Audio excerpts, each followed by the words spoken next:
My name is Catherine Morrison, and I'm 32 years old. Imagine standing in a room filled with 200 military officers while your own sister, wearing her decorated Air Force uniform, introduces you as the family disappointment who couldn't even hold a real job. Now imagine the shock on every face when the three-star general commanding the entire base walks right past her, stands at attention, and salutes you instead. This isn't some revenge fantasy I dreamed up in therapy. This happened at Fort Bradley Military Base just last month, and it taught both my sister and me the most important lesson about respect, boundaries, and the dangerous assumption that a quiet life means an unsuccessful one. Before I share how my sister's public humiliation became the wake-up call she desperately needed, please take a moment to like and subscribe, but only if you genuinely connect with this story. I'm curious. Where are you watching from, and what time is it there? Drop a comment below. I love seeing how far these stories travel. Now, let me take you back to that morning when I drove through the military checkpoint, completely unaware I was about to face the most public humiliation of my life. Growing up as daughters of Colonel James Morrison meant everything in our house was measured in military achievements. Report cards weren't about grades, they were about class rank. Sports weren't about fun, they were about leadership potential. And career choices? Well, those were about service to country, period. Jessica thrived in that environment. ROTC captain in high school, valedictorian at the Air Force Academy, youngest squadron leader in her unit's history. Every family dinner came with updates on her latest commendation, her newest qualification, another record broken. Our parents would beam while she described flight maneuvers and mission briefings, their eyes glazing over with pride. "Katie still playing with her computers?" Jessica would ask at every family gathering, that slight smirk suggesting my work was just an expensive hobby. The way she said computers, like it was a dirty word, something childish and unserious. Our parents would shift uncomfortably. Mom would quickly change the subject to Jessica's upcoming promotion board. Dad would ask about her squadron's readiness scores. And I'd sit there, cutting my food into smaller and smaller pieces, smiling and nodding while Jessica regaled everyone with stories of her latest training exercise at Nellis or her perfect scores on tactical evaluations. What they didn't know, what I never told them, was that while Jessica was earning her captain's bars, I was in a classified facility in Mountain View, developing predictive radar algorithms that could detect stealth aircraft 300 miles out. The irony wasn't lost on me. Her squadron would eventually depend on my technology to stay alive, though none of them knew it yet. 2 years ago, I founded Sentinel Defense Systems in a converted warehouse in San Jose. The name was deliberately boring, deliberately forgettable. While Jessica was getting her picture in the base newspaper for leading a successful readiness drill, I was signing NDAs with Pentagon officials and debugging code that would revolutionize aerial threat detection. "You know, Kate," she'd said at last Thanksgiving, carving turkey with military precision, "it's never too late to do something meaningful with your life. The Air Force has civilian positions too. Data entry, administrative support. I could put in a word." Our mother had gasped softly. Dad cleared his throat. But I just passed the gravy and asked about her squadron's new aircraft. I'd learned long ago that defending myself only gave Jessica more ammunition. Better to let her think what she wanted. After all, the contract in my desk drawer, the one worth $50 million, didn't need her approval. The invitation to Jessica's awards ceremony arrived 3 weeks ago, heavy cardstock with the Air Force seal embossed in gold. Her handwritten note on the back was classic. "Jessica, try to dress professionally for once. Important people will be there. J." I almost threw it away. Almost, but something made me pin it to my office bulletin board, right next to the letter from the Secretary of Defense that Jessica would never know about. The morning of the ceremony, I stood in my walk-in closet longer than usual, staring at two suits. The safe choice was my conservative black suit, the one Jessica always said made me look like a funeral director who shops at Target. But hanging next to it was my navy Armani, the one I wore to Pentagon briefings. The one I wore 3 days ago when I signed the contract that would change everything. That contract. Even now, holding the countersigned pages, I could barely believe it was real. $50 million for exclusive rights to our Eagle Eye detection system. General Richardson himself had stood up from behind his desk, walked around, and shaken my hand with both of his. "Ms. Morrison," he'd said, "you've achieved in 7 years what Lockheed and Raytheon couldn't manage in 20. This technology will save lives." I chose the Armani. The drive to Fort Bradley took 2 hours through morning traffic. 2 hours of thinking about all the times Jessica had introduced me to her military friends as her computer hobbyist sister, or her sister who's still finding herself at 32. 2 hours of remembering every family dinner where my achievements were glossed over so we could hear, again, about Jessica's latest accomplishment.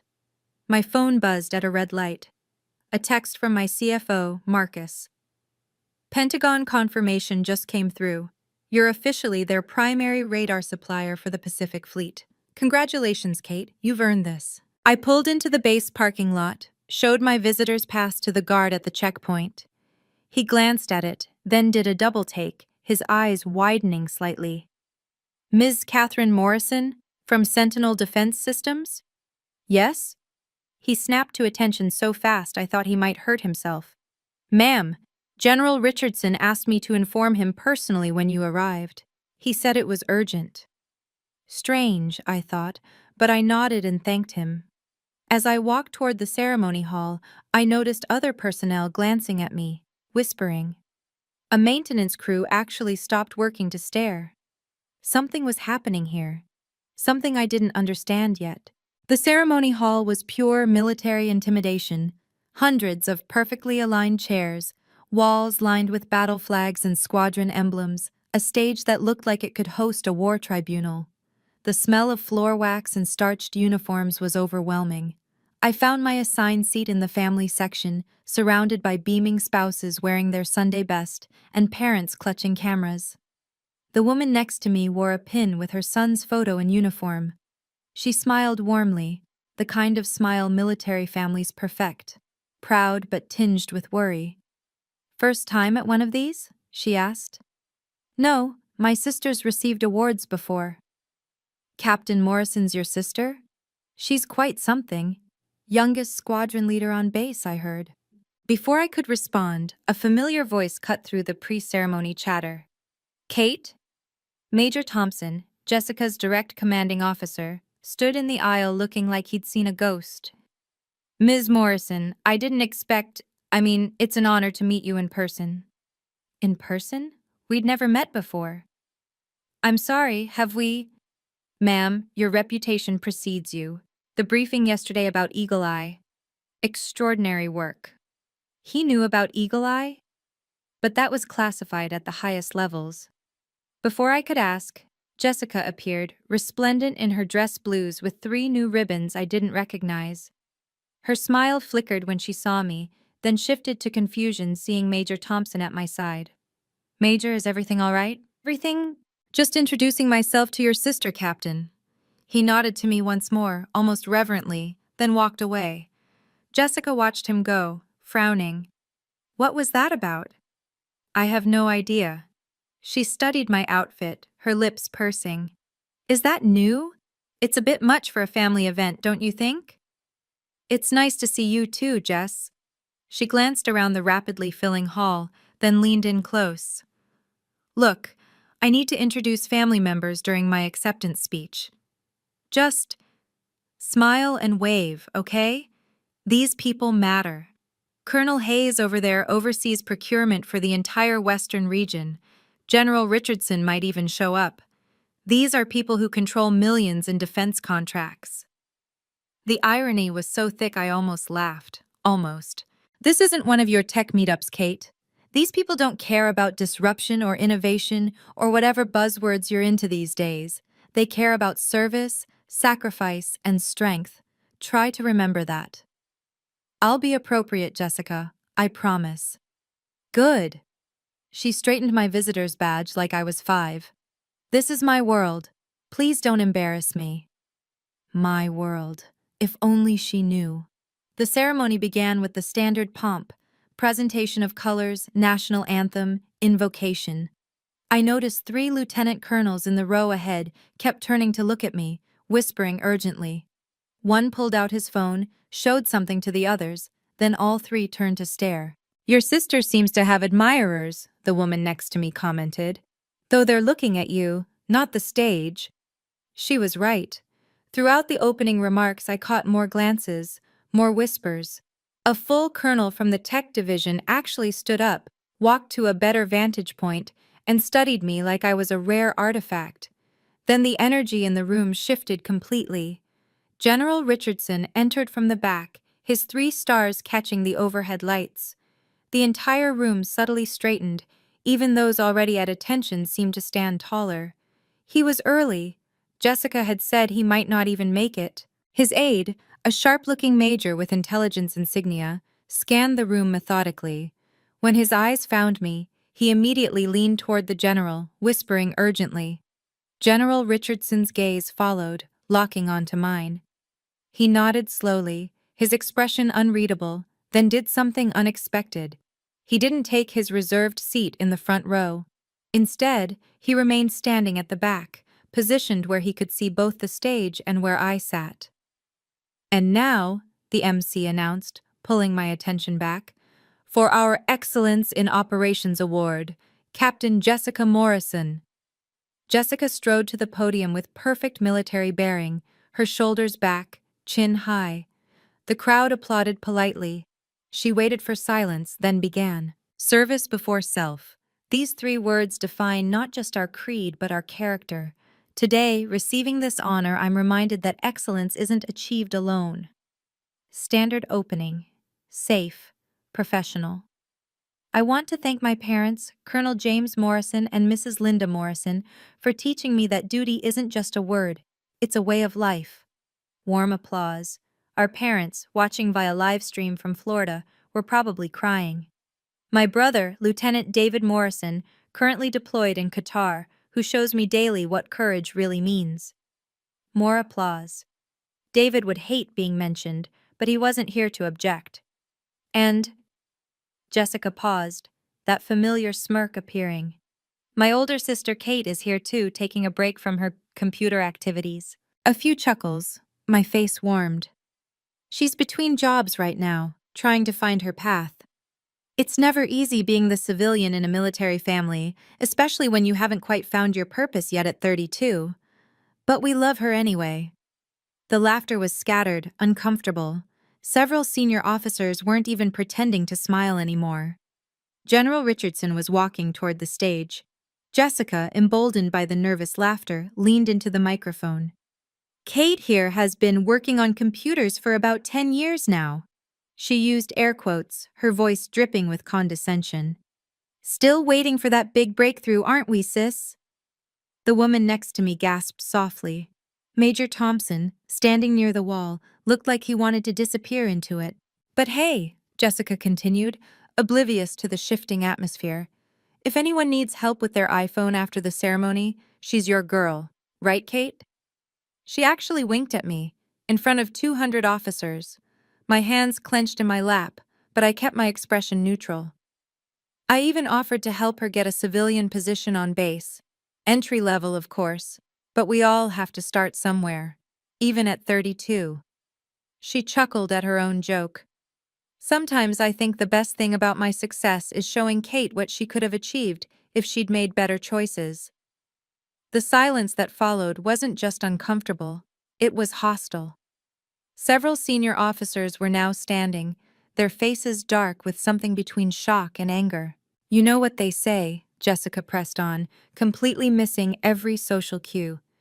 "Behind every successful military family is one relative who reminds us why we chose to serve instead of whatever it is Kate does these days.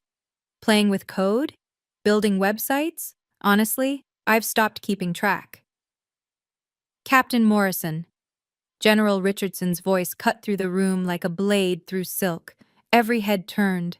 He was halfway to the stage, his expression carved from stone. "General!" Jessica's voice jumped an octave.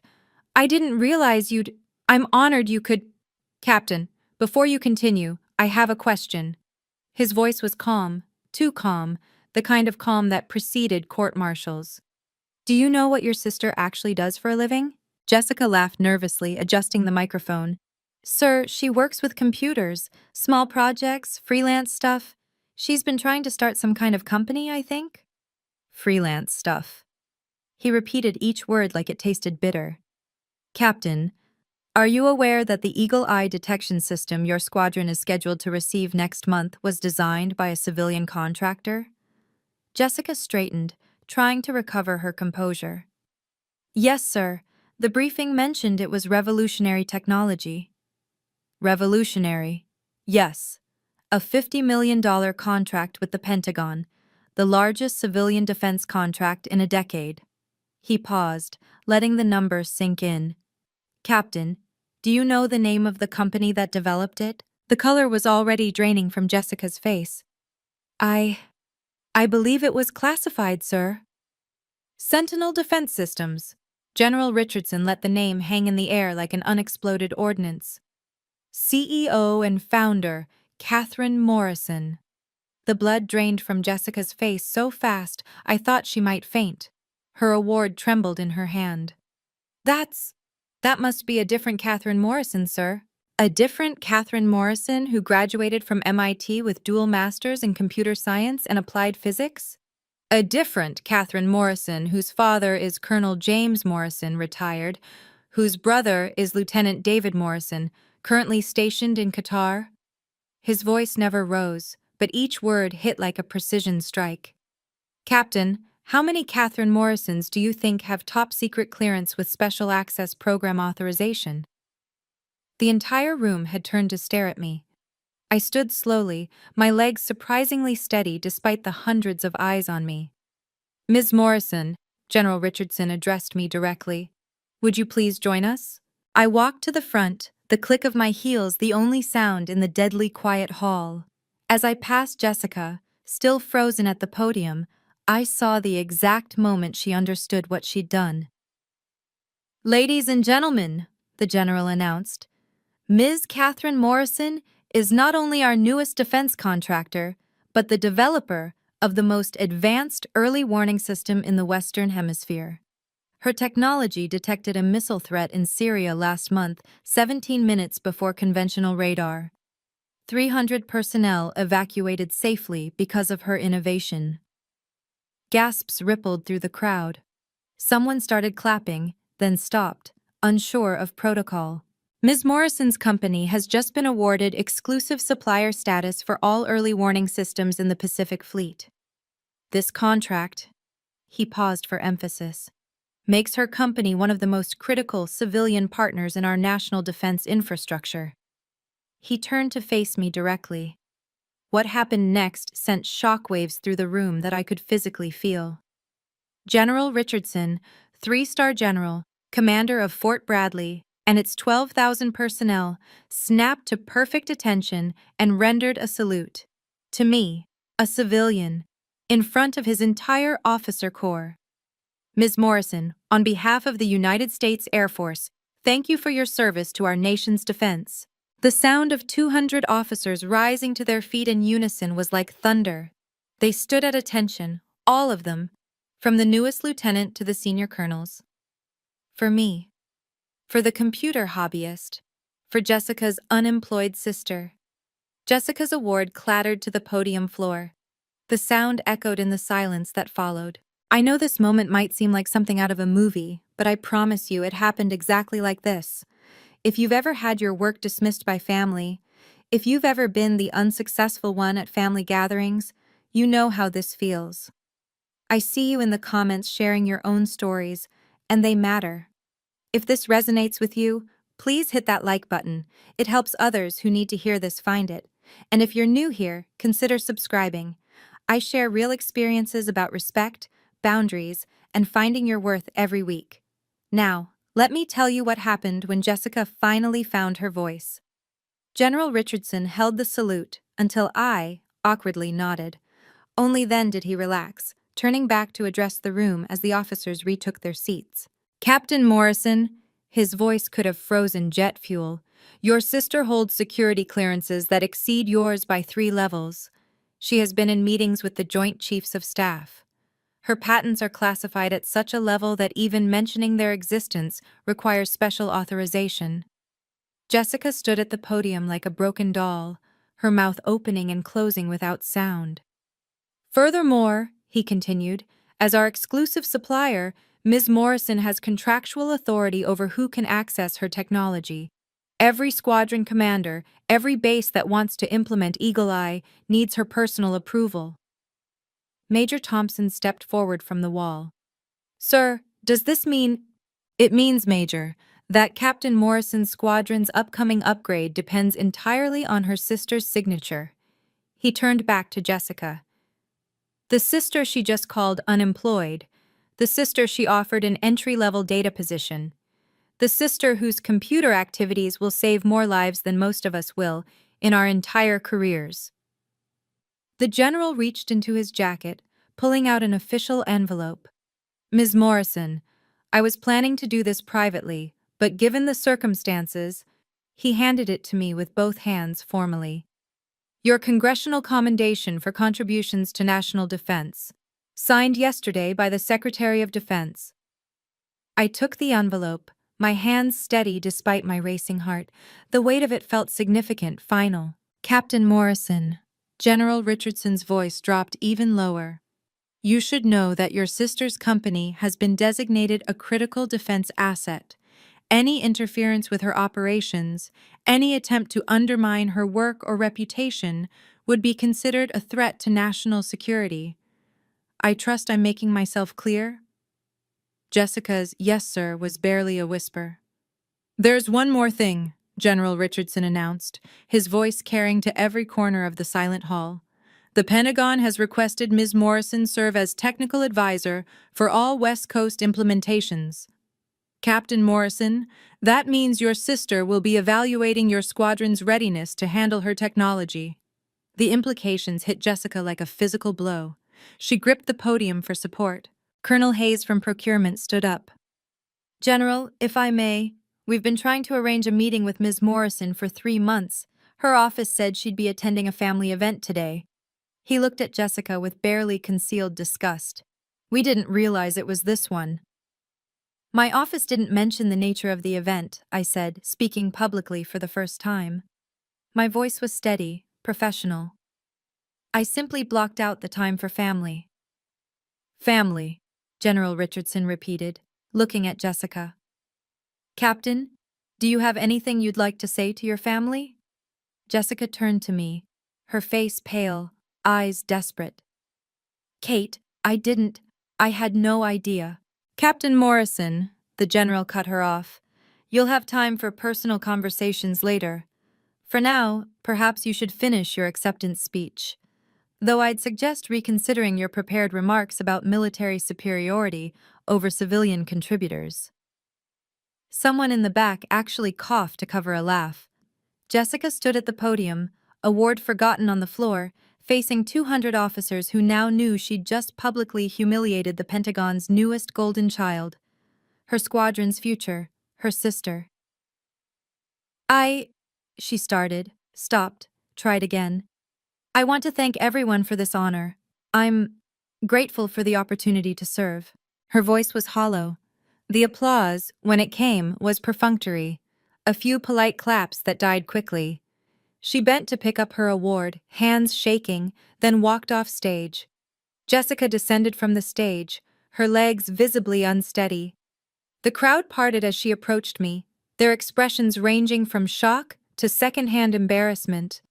She stopped 3 feet away, forcing a laugh that fooled no one. Kate, this is incredible. Why didn't you tell me? We could have— I would have— Would have what, Jessica? My voice was quiet but carried in the silent hall. Treated me with basic respect? Oh, come on! Her voice pitched higher, defensive, desperate. It was just sibling teasing. Everyone knows I didn't mean anything by it. Several officers actually stepped back, not wanting to be associated with her defense. Captain Morrison? Major Thompson's intervention was sharp. Perhaps this conversation should be private. No, Jessica snapped, then caught herself, her military bearing cracking. I mean, this is clearly a misunderstanding. Kate knows I've always supported her. Tell them, Kate. Tell them how I offered to help you get a job here. Every eye in the room turned to me. The weight of their attention was overwhelming, but I kept my voice level. You offered me an entry-level data entry position, despite knowing I have 2 master's degrees from MIT. I didn't know about this company. Her voice cracked, raw with panic. How was I supposed to know you were some big defense contractor? You never said anything. You let me think. I let you think what you wanted to think, Jessica. Every time I tried to tell you about my work, you called it playing with computers. Because that's what you said you did. No, I said I worked in technology. You decided that meant I was unemployed. She spun to face the room, her eyes wild, searching for support that wasn't coming. This is just a misunderstanding between sisters. Kate's always been secretive about her work. Security clearance, apparently. How was I supposed to know? Captain. General Richardson's single word was Arctic. You're making this worse. But Jessica couldn't stop. The hole was dug. She kept digging. I was trying to help her. You thought she needed your pity, Colonel Hayes interrupted. We all heard you, Captain. Entry-level position for your 32-year-old sister with dual MIT degrees. Do you have any idea how that sounds now? The silence that followed was excruciating. Jessica stood there, isolated in a sea of uniforms, her career imploding in real time. This moment, watching someone realize they've been wrong about everything, it's hard to watch, even harder to live through. But sometimes people need to face the consequences of their assumptions. If you've ever been underestimated by family, told you weren't good enough, made to feel small for choosing a different path, drop a comment. Your stories matter, and this community sees you. Share this with someone who needs to hear that success doesn't always wear a uniform or announce itself loudly. And remember to subscribe if you want more stories about standing tall when others try to make you small. Now here's where things got really serious. Colonel Hayes stepped forward, his procurement insignia catching the light. Captain Morrison, are you aware that your squadron's effectiveness rating depends on successfully implementing the Eagle Eye system? Jessica nodded mutely, her face gray. And you understand that Ms. Morrison's company provides mandatory training and certification for that system? Another nod, smaller this time. Then you comprehend that you've just publicly insulted and humiliated the person who will determine whether your squadron is certified as combat ready. The full implications crashed over Jessica like a wave. Without Eagle Eye certification, her squadron would be grounded from major operations. No operations meant no achievements. No achievements meant no promotions. Her career trajectory, so carefully planned, was crumbling. Kate, she whispered, turning to me with desperate eyes. You wouldn't sabotage my career over this? Every eye in the room turned to me. This was it, my moment for revenge. I could destroy her career with a single word, deny her squadron access to my technology, make her pay for years of condescension, dismissal, humiliation. General Richardson spoke carefully, each word measured. Ms. Morrison, no one would blame you for reconsidering our contract with Captain Morrison's squadron. We have 3 other units that would benefit from immediate Eagle Eye implementation. Jessica's hands trembled visibly. The sister who'd spent years making me feel small was now tiny herself, waiting for my judgment. Several officers shifted uncomfortably, witnessing what might be a career execution. Additionally, the general continued, your company's contracts include moral turpitude clauses. Disrespect from military personnel toward critical contractors is grounds for immediate reassignment. Sir, Major Thompson interjected quietly, Captain Morrison's next promotion board includes 3 officers present in this room. The subtext was clear. Everyone who mattered had just witnessed Jessica humiliate me. Her promotion was already dead, regardless of what I decided. General, I said, my voice cutting through the tension, I need time to consider this. May I review the squadron readiness reports first? Of course. Major Thompson, provide Ms. Morrison with all necessary documentation. He checked his watch with military precision. We'll reconvene in my office in 1 hour. Captain Morrison, you'll attend as well." As the crowd began to disperse, Jessica grabbed my arm, her grip desperate. "Kate, please. I know I messed up, but this is my life, my career, everything I've worked for." "Everything you've worked for?" I removed her hand gently but firmly. "Jessica, while you were mocking me for playing with computers, I was building technology that will save lives, your colleagues' lives, maybe even yours." General Richardson's office was exactly what you'd expect: walls covered with tactical maps, commendations, and photographs with 3 different presidents. Jessica sat rigid in her chair, her award forgotten on the desk between us, while I reviewed her squadron's files. "Ms. Morrison," the general began, settling behind his massive oak desk, "before we discuss Captain Morrison's situation, there's something you should know." He pulled out a classified folder, sliding it across to me. "Your prototype system in Syria, Operation Desert Shield, detected an incoming missile attack 17 minutes before our conventional radar systems." I looked up from the readiness reports. "The field test was successful then?" "Beyond successful. 300 personnel evacuated safely. 300 families didn't get notification of casualties because of your technology." He leaned back, his expression grave. "The Pentagon wants to fast-track implementation across all forward bases. Priority 1. Jessica made a small sound, surprise maybe, or recognition of what she'd dismissed as playing with computers. "Which brings us to Captain Morrison's squadron." The general pulled out another file. "They're scheduled to be the first full implementation on the West Coast, the flagship program, high visibility." "I see." I turned to Jessica, studying her for a long moment. "Your squadron's technical readiness scores are impressive, 97th percentile." Hope flickered in her eyes like a drowning person seeing a life preserver. "But," I continued, letting the word hang, "there's a problem. My technology requires absolute trust between civilian contractors and military personnel. Your squadron needs to understand that the computer hobbyist they're working with might be the person who saves their lives." Major Thompson cleared his throat. "Ma'am, if I may, the entire squadron witnessed today's incident.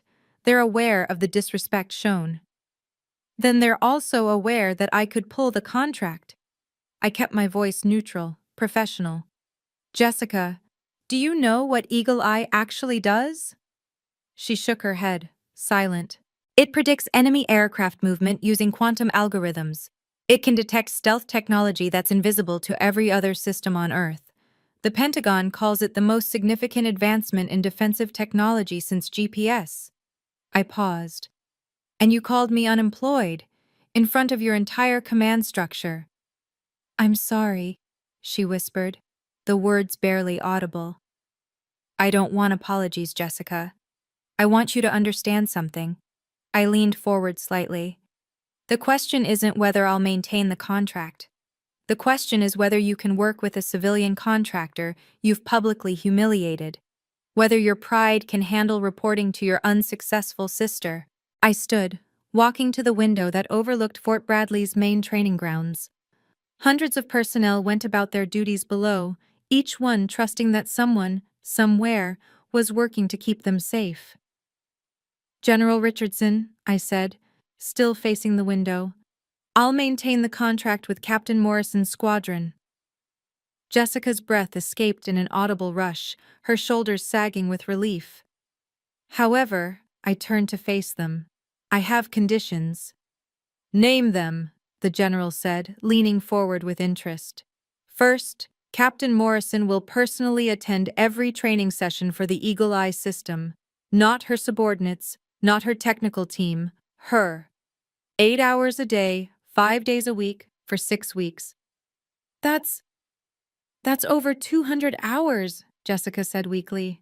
"Yes, the same amount of time it took me to debug the primary detection algorithm. The algorithm you thought was a hobby." I kept my voice level, professional. "You need to understand exactly what this technology does and why civilian expertise matters." "Agreed," Jessica said quickly, recognizing she had no leverage. Second, you'll write a formal letter to all squadron members explaining the importance of civilian-military partnerships. No mention of our relationship, just a professional acknowledgement that you were wrong to dismiss civilian contributors. General Richardson nodded approvingly. More than fair. Third, I continued, maintaining eye contact with Jessica, you'll volunteer to liaison with civilian contractors for the next year. Every contractor who comes to this base will work directly with you. You'll learn how the other side operates. You'll understand that innovation doesn't always wear a uniform. Yes, I'll do it. Fourth, the next time you introduce me to anyone, military or civilian, you'll introduce me as Catherine Morrison, CEO of Sentinel Defense Systems. Not your sister who works with computers. Not your unemployed sibling. My name and my title. Are we clear? Crystal clear. Jessica's voice was stronger now, a hint of her military bearing returning. Good. I turned to General Richardson. Because here's what I've learned, General. My sister isn't a bad officer. She's an excellent officer with a blind spot. She believes the uniform makes her superior to civilians. That attitude will get people killed when she can't effectively coordinate with civilian support. You're absolutely right, he agreed. This is a teaching moment, not just for Captain Morrison, but for everyone who witnessed today's events. Exactly. So, Jessica, consider this your first lesson in civilian-military integration. Respect is the foundation of operational success. The next morning, Jessica stood before her assembled squadron in Hangar 7.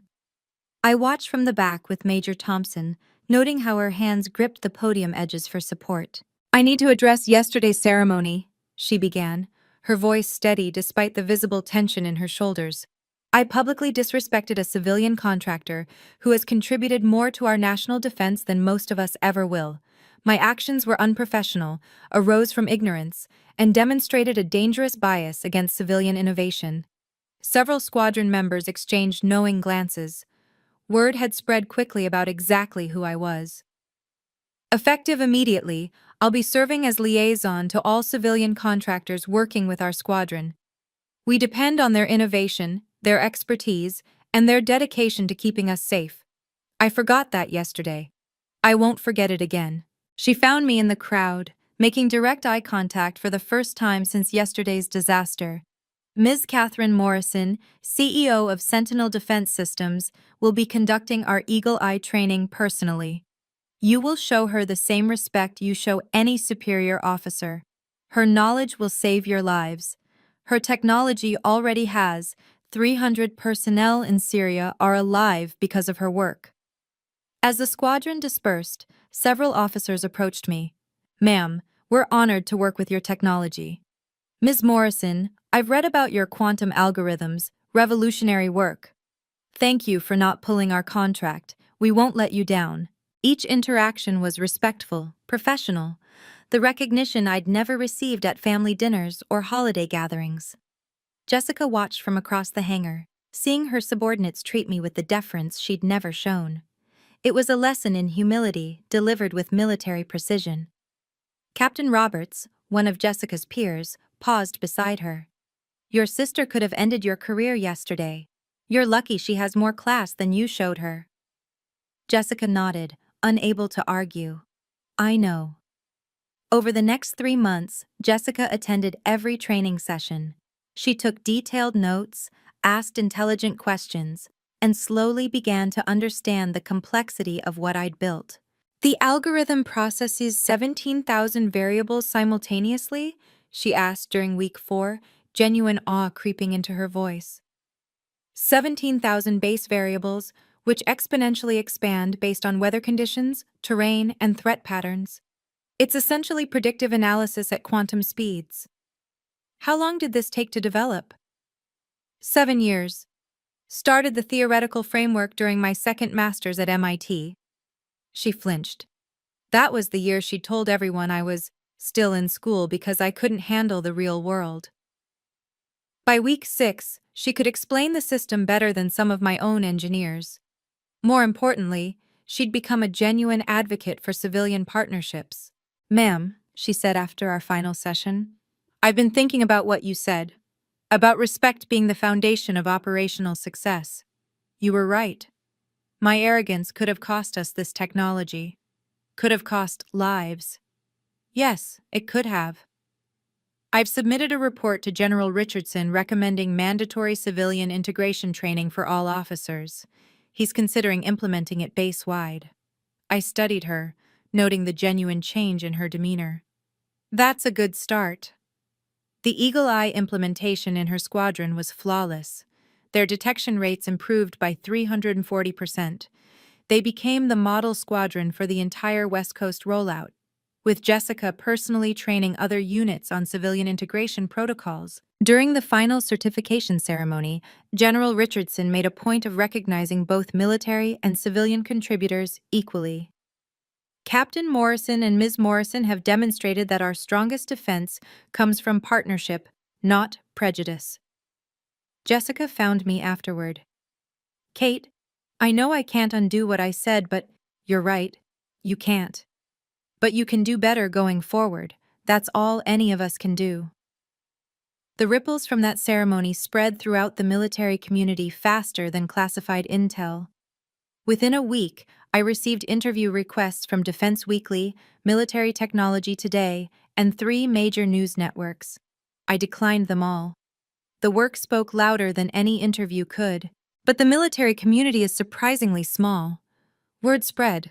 At the next family gathering, Thanksgiving, the dynamics had completely shifted. Kate!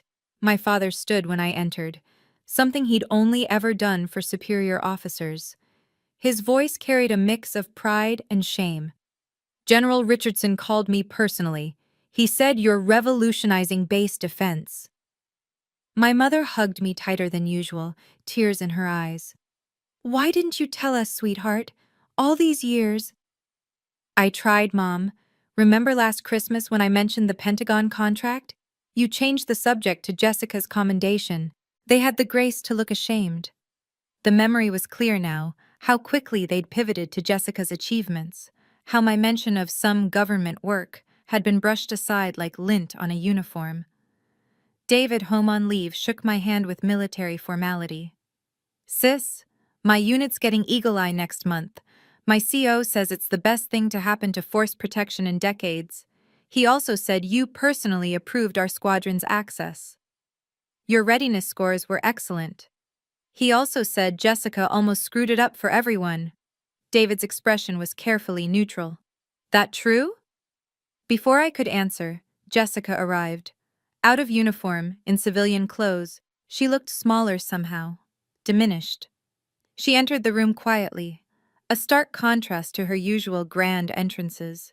Kate's company just got another contract, she announced to the family, her voice steady but subdued. 70 million, Navy this time. How did you know that? I asked, genuinely surprised. The announcement isn't public yet. Admiral Chen mentioned it at yesterday's integration meeting.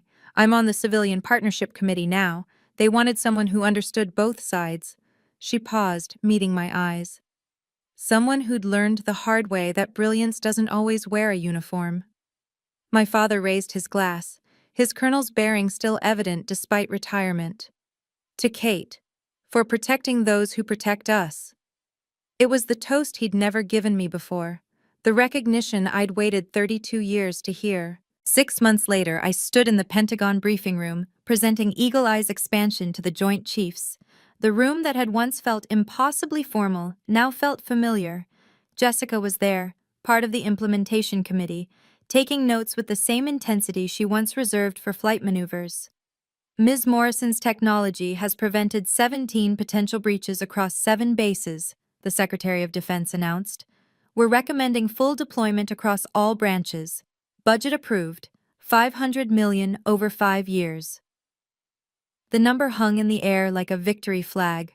Several officials applauded. I remained composed, professional, the same demeanor I'd maintained while being called unemployed. After the briefing, Jessica approached me in the Pentagon cafeteria, the same place where years ago I'd sat alone while she attended military galas I wasn't invited to. Kate, can we talk? We found a quiet corner overlooking the memorial garden. Arlington stretched beyond, Endless rows of service and sacrifice. I got offered a position, she said. Pentagon, Civilian Military Integration Director, full-time. Congratulations, you've earned it. The thing is, she hesitated then pressed on. I'd be working with your company regularly, your direct liaison for all East Coast implementations. I wanted to make sure you're comfortable with that. I studied her. 6 months had changed her fundamentally. The arrogance was gone, replaced by genuine competence and hard-won humility. She'd become known throughout the military as the officer who bridged the divide, who understood that innovation could come from anywhere. Jessica, I need to know something. Are you taking this job because you believe in civilian-military partnership or because working with my company looks good on your resume? Both, she said without hesitation, meeting my eyes directly. But mostly because I've seen what happens when we dismiss civilian innovation. We almost lost your technology because of my ego. How many other innovations are we missing because of officers like I used to be? It was the right answer, honest, humble, real. Then yes, I'm comfortable with it. But Jessica, this is a professional relationship. In all technical matters, you'll be reporting to me. Can you handle your little sister effectively being your boss? She straightened, military bearing returning. You're the CEO of a defense company saving lives daily. The question isn't whether I can handle reporting to you. It's whether you can trust me to do it right. Can I? Yes, because I finally understand that respect isn't about rank. It's about recognition. Today, 2 years after that ceremony at Fort Bradley, Jessica and I have the relationship we should have had all along. Professional, respectful, honest. She introduces me correctly now. This is Catherine Morrison, CEO of Sentinel Defense Systems. No qualifiers, no diminishments, no air quotes around my work. Just facts. And when people ask how she knows me, she says, we work together on defense integration. She's also my sister. In that order, professional first, personal second. Last week, at a Pentagon reception, I watched her explain Eagle Eye to a group of new officers. This technology will fundamentally change how we protect our forces. It was developed by a civilian company, one person with a vision and 7 years of dedication. Never assume innovation only comes from within our ranks. One young lieutenant asked, "Ma'am, how do we identify civilian partners worth working with?" You listen, Jessica said simply. When someone tells you what they do, believe them. Don't translate it through your own bias. A computer hobbyist might be developing quantum algorithms. Someone between jobs might be negotiating classified contracts. The moment you assume you know better because you wear a uniform, you've already failed. And I've learned something too. Hiding your success to keep the peace isn't humility, it's fear.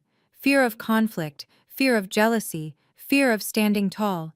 Real humility is doing important work without needing applause, but it's also not shrinking yourself because someone else feels diminished by your growth. At our last family dinner, Jessica raised a toast. To Kate, who taught me that the most powerful people in the room are often the quietest. And that respect isn't about rank, it's about recognition. My parents have stopped comparing us. There's no point anymore. We're successful in completely different ways, and that's exactly how it should be. Dad tells his golf buddies about both daughters now, the decorated Air Force officer and the defense technology CEO. Equal pride, equal time. The Eagle Eye system now protects 47 bases worldwide. Pentagon estimates indicate it saved over 3,000 lives through early detection. Every time I visit a base for implementation or training, officers salute me, a civilian. Not because protocol demands it, but because respect transcends uniform. Jessica has become one of the military's strongest advocates for civilian partnership. She tells the story of that ceremony to every new officer orientation, not as a victim narrative, but as a cautionary tale about assumptions and arrogance. The person you dismiss today might be the one whose innovation saves your life tomorrow, she tells them. I almost lost my squadron, the most advanced defense technology in the world, because I thought my uniform made me superior, Don't make my mistake. But here's what I really learned through all of this.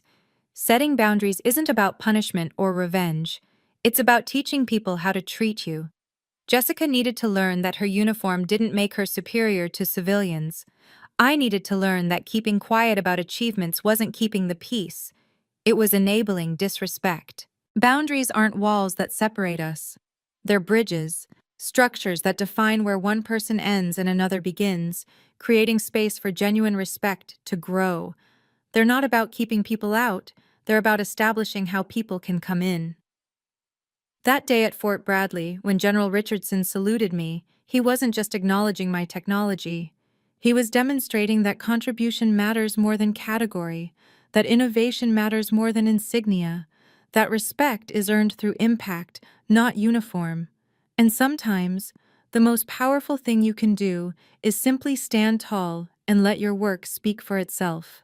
If you've made it this far, you understand that respect isn't demanded, it's commanded through quiet competence and firm boundaries. Have you ever had to set professional boundaries with family? How did you teach them to see your worth? Drop your story in the comments below. I read every single one, and this community supports each other. If this resonated with you, please share it with someone who needs to hear that their quiet success is just as valid as anyone else's loud achievements. Subscribe for more stories about finding your worth and standing tall. Remember, you don't need anyone's permission to be successful. You just need to give yourself permission to be recognized for it.